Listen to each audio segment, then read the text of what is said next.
세계 최고의 천재들이 모인다는 곳, 나사. 인류의 한계를 넘어 우주를 탐사하는 이곳에서 15년 넘게 근무한 베테랑 엔지니어가 있습니다. 그의 이름은 스티븐, 정밀 기계와 시스템 공학의 전문가죠. 그런 그가 최근 해외 커뮤니티 레딧에 올린 글 하나가 전 세계를 충격에 빠뜨렸습니다. 나는 그동안 인류의 미래가 우주에 있다고 믿었다. 하지만 한국에 다녀온 뒤 생각이 완전히 바뀌었다. 인류의 미래는 이미 한국이라는 땅에서 실현되고 있었다. 그곳은 단순한 국가가 아니라 거대한 하나의 유기적인 기계 장치와 같았다. 도대체 무엇이 나사의 냉철한 엔지니어를 이토록 흥분하게 만든 걸까요? 그는 왜 한국의 화려한 서울이 아닌 이름도 생소한 어느 지방, 소도시에서 외계 문명을 보았다고 말한 걸까요? 오늘 우리는 푸른 눈의 엔지니어가 목격한 한국의 진짜 실체를 파헤쳐 봅니다. 스티븐이 한국에 방문한 목적은 경상도의 한 산업도시와의 기술 협력이었습니다.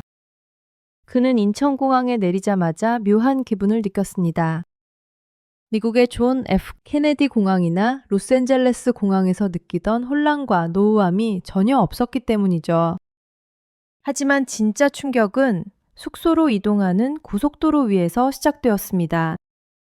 스티븐은 업무를 위해 테더링을 켰고 무심결에 인터넷 속도를 측정했습니다. 그리고 그는 자신의 눈을 의심했습니다. 시속 100km로 달리는 차 안에서, 그것도 산골짜기를 지나는 순간에도 속도계는 멈추지 않았습니다. 미국이라면 이미 통신 두절이 되어 노 서비스가 떴을 구역이었습니다. 나사 기지 내에서도 가끔 통신 음영 구역이 존재한다. 그런데 이 나라는 산꼭대기에 있는 절에서도 기가급 와이파이가 터진다. 이건 단순히 통신망이 깔린 수준이 아니라 국가 전체를 디지털 그물로 덮어버린 것이다. 그는 레딧 글에서 한국의 통신 커버리지를 물리법칙을 무시한 수준이라고 표현했습니다. 미국에서는 대도시 한복판에서도 지하철에 들어가면 전화가 끊기는 일이 허다합니다. 하지만 한국은 지하 40m 깊이의 터널 안에서도 고화질 영상을 끊김없이 볼 수 있었죠. 스티븐은 이 지점에서 첫 번째 결론을 내립니다. 한국인들에게 인터넷은 공기와 같다. 숨 쉬는 것처럼 당연하게 보장되는 기본권이다. 이 글을 본 한 레딧 유저는 이런 댓글을 남겼습니다. 내가 사는 독일에서는 기차 안에서 이메일 하나 보내는 것도 모험이다. 한국은 대체 어느 시대에 살고 있는 거냐? 또 다른 유저는 이렇게 말했죠. 미국 통신사들은 반성해야 한다.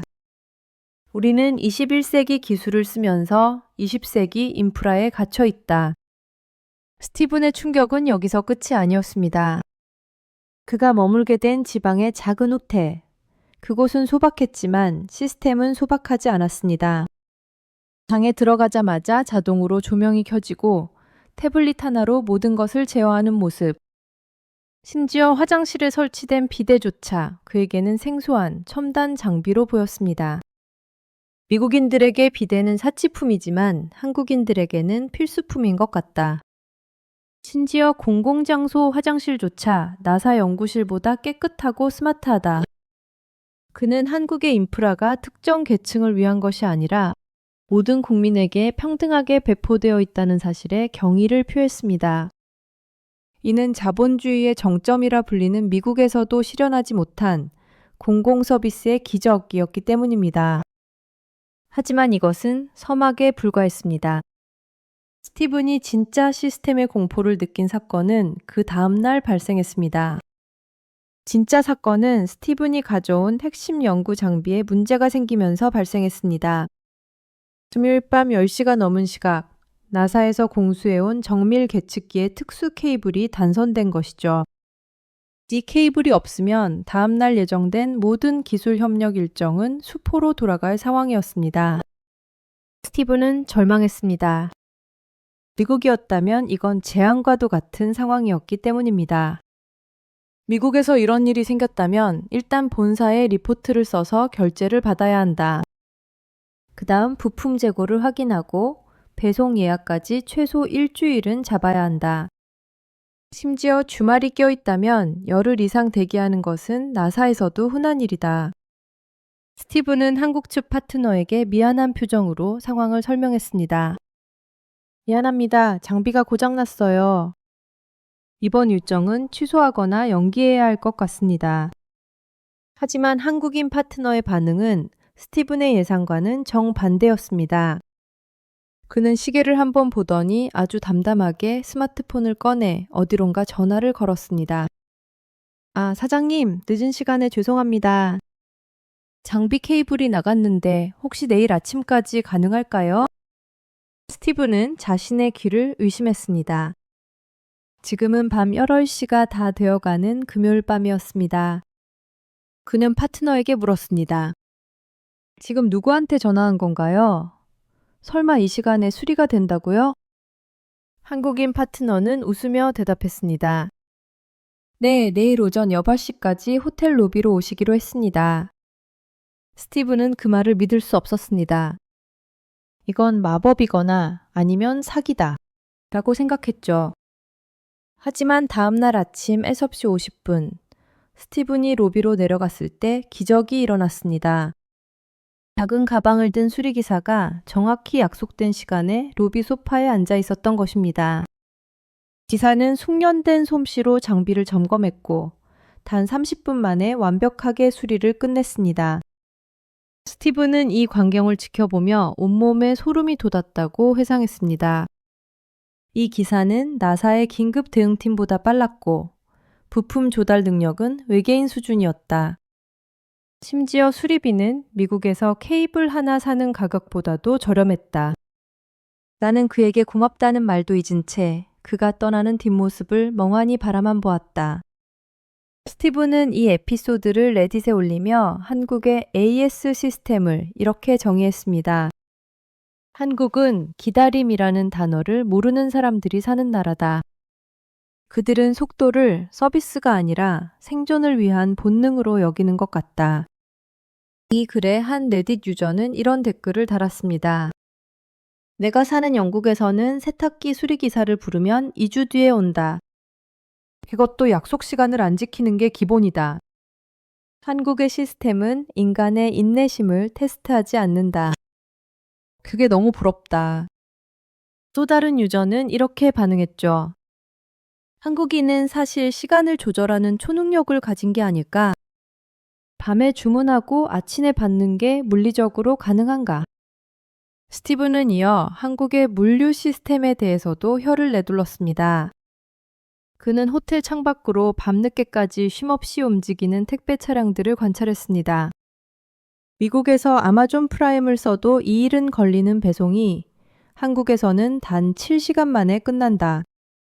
밤 3시에 우유를 주문했는데 아침에 일어나 문을 열면 차가운 우유가 놓여 있다. 이건 단순히 물류 알고리즘의 승리가 아니라 국가 전체가 톱니바퀴처럼 맞물려 돌아가는 거대한 기계임을 증명한다. 스티븐은 한국의 배송 시스템이 인프라의 정점이라고 극찬했습니다. 도로망, 주소체계, 통신망, 그리고 한국인의 근면함이 결합된 이 물류 시스템은 미래 인류가 식민지 행성을 건설할 때 반드시 참고해야 할 표준 모델이다. 그는 특히 한국의 음식 배달 문화에서 가장 큰 문화 충격을 받았습니다. 산 정상이나 한강 시민공원 한복판에서도 정확하게 음식이 배달되는 모습. GPS 데이터보다 한국 배달원들의 감각이 더 정확한 것 같다. 그들은 아무리 복잡한 미로 같은 골목이라도 단 몇 분 만에 목적지를 찾아낸다. 나사가 화성 탐사 로봇을 만들 때 한국의 배달 시스템을 연구해야 한다고 생각한다. 하지만 스티븐이 느낀 경외심은 단순히 속도 때문만은 아니었습니다. 그는 이 미친 듯한 속도 뒤에 숨겨진 한국인들의 무서운 민족성을 발견하게 됩니다. 스티븐은 한국의 시스템을 관찰하며 한 가지 근본적인 의문에 빠졌습니다. 도대체 이 사람들은 왜 이렇게까지 속도에 집착하는 것인가? 단순히 성격이 급해서라고 치부하기엔 그 정교함이 너무나도 놀라웠기 때문입니다. 그는 이것을 컴퓨터 용어인 오버클럭킹에 비유했습니다. 한국인들은 스스로의 뇌와 신체를 오버클럭킹하여 시스템의 일부로 작동시킨다. 마치 국가 전체가 하나의 거대한 연산장치처럼 한치의 오차도 없이 맞물려 돌아간다. 그는 레딧 글에서 한국의 빨리빨리 문화를 인문학적 관점으로 분석하기 시작했습니다. 미국인들에게 속도는 선택사항이지만 한국인들에게 그것은 예의이자 생존이다. 그는 식당에서 벨을 누르면 1초 만에 대답이 돌아오고 엘리베이터의 닫힘 버튼이 유독 달아있는 모습에서 한국인의 에너지를 읽었습니다.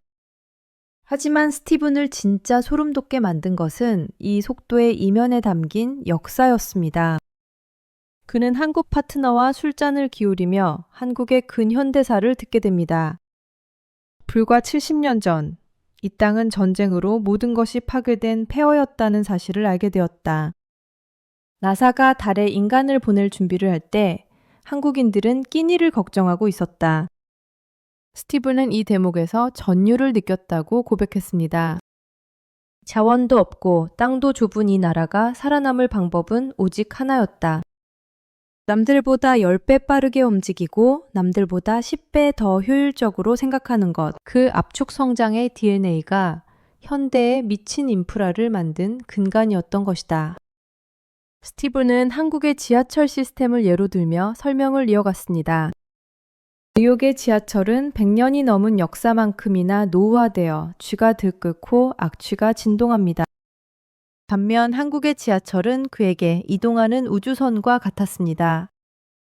여름엔 춥고 겨울엔 따뜻한 의자, 모든 역에 설치된 스크린 도어와 실시간 도착 안내.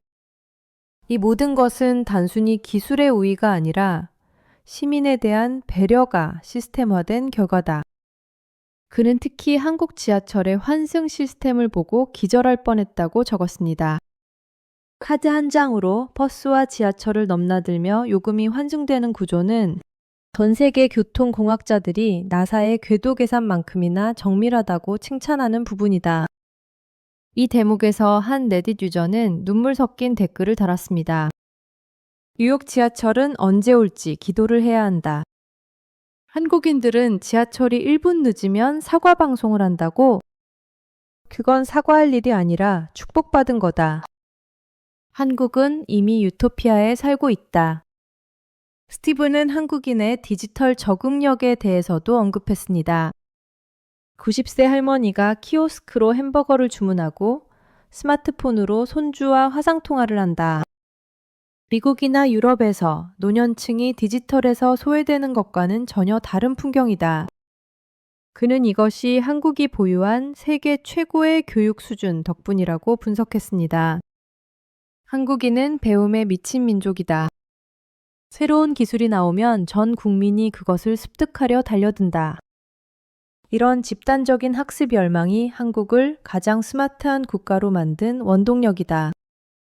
하지만 스티븐은 마지막으로 가장 믿기 힘든 한국의 신비를 목격하게 됩니다.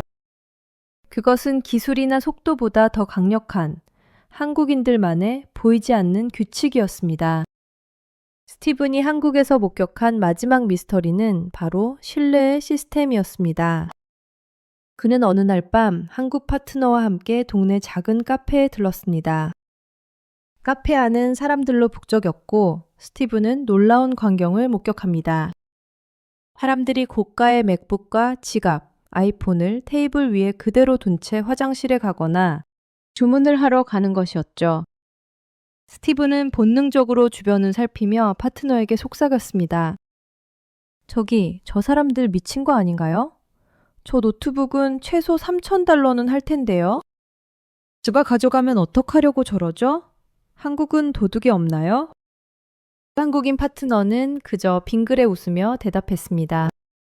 스티븐, 한국에서는 카페 노트북보다 자리를 맡아둔 내 가방이 더 안전합니다. 노트북은 훔쳐가도 쓸 수 없지만 남의 자리를 뺏는 건 한국에서 아주 큰 무례니까요. 스티브는 이 현상을 양심의 인프라라고 이름 붙였습니다. 미국이나 유럽의 대도시에서는 상상도 할 수 없는 일이다. 파리나 로마에서 스마트폰을 테이블 위에 두는 건 강도에게 기부하는 것과 같다. 하지만 한국인은 보이지 않는 눈이 자신들을 감시하고 있다는 듯 완벽한 도덕성을 유지한다. 그는 이것이 촘촘한 CCTV 덕분만은 아니라고 확신했습니다. 이건 시스템의 승리이기도 하지만 교육과 민족성이 만들어낸 고도의 신용사회다. 서로를 믿어도 손해보지 않는다는 확신이 국가 전체에 깔려있는 것이다. 이 에피소드의 한 레딧 유저는 자신의 경험담을 덧붙였습니다. 나는 서울 지하철 선반에 현금이 든 배낭을 두고 내린 적이 있다. 포기하고 있었는데 2시간 뒤 분실물 센터에서 연락이 왔다. 단 1달러도 사라지지 않은 채로 말이다. 한국은 도대체 어떤 교육을 하길래 사람들이 이런 성인군자 같은 행동을 하는 건가? 스티브는 이제 자신의 레딧 긴 글을 마무리하며 최종 고백을 남깁니다. 나는 나사에서 화성에 기지를 건설하는 프로젝트를 설계했다. 하지만 한국을 경험하고 나서 화성 기지의 롤모델은 미국이 아니라 한국이어야 함을 깨달았다. 극한의 효율, 1초의 딜레이도 허용하지 않는 속도, 그리고 구성원들 간의 강력한 신뢰. 이것이야말로 인류가 다음 단계로 나아가기 위해 필요한 문명의 표준이다. 그는 마지막 문장에서 전 세계인들에게 경고 섞인 찬사를 보냈습니다. 한국은 단순히 선진국이 아니다. 그들은 인류가 도달해야 할 미래를 미리 살고 있는 실험체들이다. 당신이 한국을 방문한다면 그 화려한 네온사인 뒤에 숨겨진 거대한 시스템의 심장 소리를 들어보라. 그 소리는 인류가 더 이상 멈추지 않고 전진할 수 있다는 희망의 메시지일 것이다. 스티븐의 이 글은 수만 개의 추천을 받으며 지금도 해외 커뮤니티에서 한국 찬양의 전설로 남아 있습니다. 우리는 매일 아침 눈을 뜨고 빠른 인터넷으로 뉴스를 보고 새벽 배송된 음식을 먹습니다.